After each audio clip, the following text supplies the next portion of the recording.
আসসালামু আলাইকুম বন্ধুরা, তোমরা যারা গুচ্ছ এই ইউনিটে পরীক্ষা দিয়েছো তোমাদের জন্য একটি গুরুত্বপূর্ণ নিউজ প্রকাশিত হয়েছে।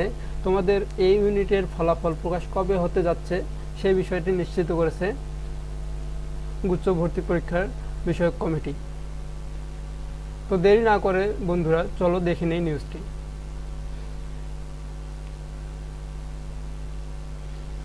গুচ্ছভুক্ত ১৯ বিশ্ববিদ্যালয় ২০২৪-২৫ শিক্ষাবর্ষের স্নাতক সম্মান প্রথম বর্ষের এই ইউনিটের ভর্তি পরীক্ষার চূড়ান্ত ফলাফল প্রস্তুত করা হয়েছে। আগামী মঙ্গলবার অর্থাৎ ১৩ই মে সন্ধ্যায় ফল প্রকাশ করা হতে পারে। তো তোমরা বুঝতে পারছো যে ১৩ই মে তোমাদের সম্ভাব্য তারিখ দিয়েছে। ১৩ই মে তোমাদের এই ইউনিটের ফলাফল প্রকাশিত হতে পারে।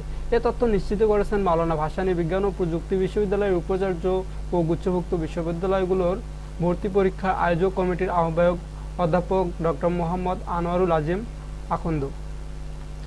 আনোয়ারুল আজিম আখন্দ বলেন, রেজাল্ট প্রস্তুতের কাজ চলছে।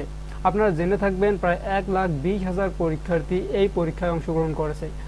পরীক্ষার সব কার্যক্রম সম্পূর্ণ হয়ে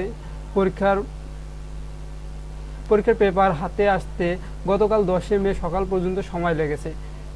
এরপর থেকে আমরা রেজাল্ট প্রক্রিয়াজাতকরণের কাজ শুরু করেছি, যা এখনও চলমান।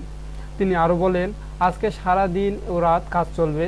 আগামীকাল আমরা পুনর্নিরীক্ষণের কাজ শুরু করার চেষ্টা করব। আমাদের ধারণা ১২ তারিখ পর্যন্ত এই কাজ চালিয়ে যেতে হতে পারে। সব কিছু ঠিকঠাক থাকলে আমরা ১৩ তারিখেই ফল প্রকাশে সমর্থ হব। তবে যদি কোনো কারণে কাজ শেষ করতে না পারি তাহলে একদিন দেরি হতে পারে।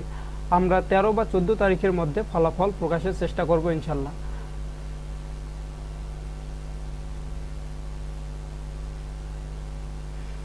এর আগে গত শুক্রবার সারা দেশে ২১টি কেন্দ্রে বেলা ১১টা থেকে দুপুর ১২টা পর্যন্ত ও বেলা ৩টা থেকে বিকাল ৪টা পর্যন্ত একযোগে জিএসটি গুচ্ছ ভর্তি পরীক্ষা অনুষ্ঠিত হয়।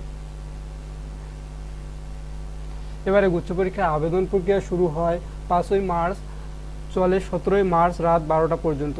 নির্ধারিত সময়ের মধ্যে আবেদন করেন ২,৩৭,৮৪০ ভর্তিচ্ছু। এর মধ্যে বিজ্ঞান শাখায় এ ইউনিটে ১,৪২,৭১৪ জন, মানবিক শাখায় বি ইউনিটে আবেদন করেন ৭২,০৬২ জন। এছাড়াও বাণিজ্য শাখায় সি ইউনিটে আবেদন করেন ২৩,০৬৪ জন ভর্তিচ্ছু। তো বন্ধুরা, তোমরা বুঝতে পারলা যে এই ইউনিটের রেজাল্ট কখন প্রকাশিত হতে যাচ্ছে। খুব সম্ভবত ১৩ই মে, যদি কোনো ভুল ত্রুটি না থেকে থাকে তাহলে ১৩ই মে তোমাদের কাঙ্ক্ষিত রেজাল্টটি তোমরা হাতে পেয়ে যাবা। আর যদি কোনো সমস্যা হয় তাহলে অবশ্যই ১৪ তারিখের মধ্যেই তোমাদের কাঙ্ক্ষিত রেজাল্টটি পেয়ে যাবা।